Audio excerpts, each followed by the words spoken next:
CNN contributor David Frum joins us now. And Faiz Shakir is Research Director, Center for American Progress, and Editor-in-Chief for thinkprogress.org. They are both in Washington tonight.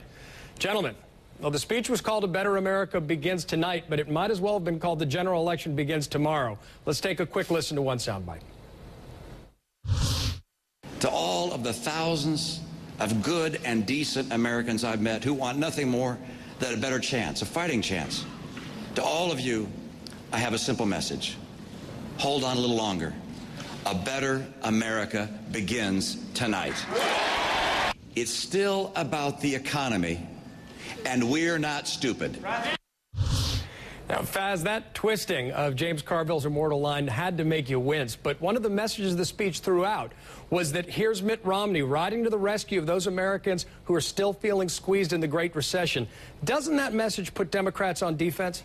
Well, it's a clever poll-tested rhetoric, but I think that it masks the reality, which is you've got 4.1 million jobs being created in the private sector since Obama entered office. You've got 25 straight months of job growth, and those are actual measures of progress. And Mitt Romney is trying to deny the fact that we're on the rebound and is painting a picture of America, I think, and of President Obama that is so dour and basically not in line with people's actual expectations of where we're heading.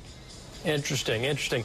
David, now, as a former speechwriter, I'm sure you appreciated the reversal of President Obama's refrain about fairness in Mitt Romney's speech. Let's take a listen to this. We will stop the unfairness of requiring union workers to contribute to politicians not of their choosing.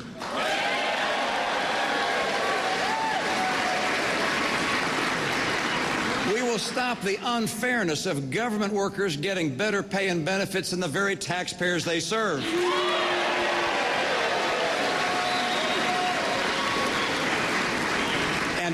And we will stop the unfairness of one generation passing larger and larger debts on to the next.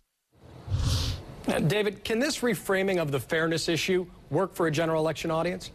It can, especially since President Obama is going to be fighting back with a highly personal and ad hominem campaign. Faiz is right, of course, that about, it isn't quite 4 million private sector jobs, but nearly so have been created since President Obama took office. That means about half the jobs that were lost still remain lost. This remains a desperate economic situation, and the president's team knows that quite well.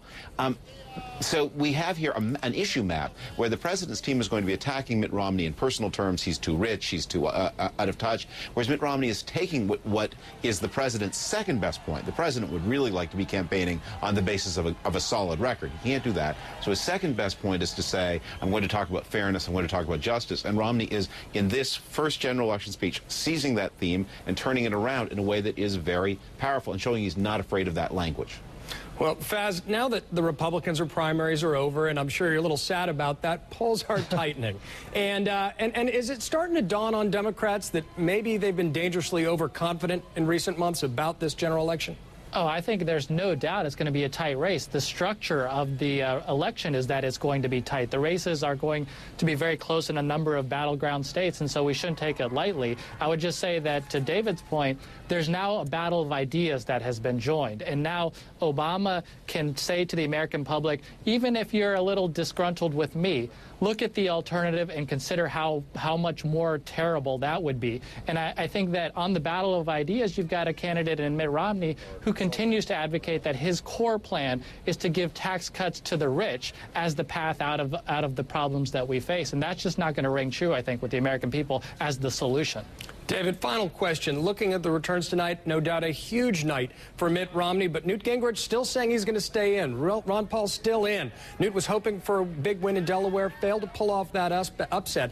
But nonetheless, the other Republican candidates got roughly 40% of the vote in Delaware and in many other states. Does this indicate that Romney still has some work to do in bringing together that Republican base around his candidacy?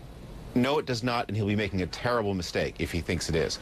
The Republican Party is, as the saying goes, Democrats fall in love, Republicans fall in line. Republicans have fallen in line. Look at how, I mean, Fox News, it's like some Russian station when there's a leadership change. They have completely fallen into line. Romney must not allow himself to be any longer boxed into talking to only a small portion of the country. He began tonight talking to the whole country. Keep doing that. And in everything, every decision from here on, vice presidential selection, everything, talk to the whole country and don't let critics on the far right allow you to believe that they are more than a small fraction of the country.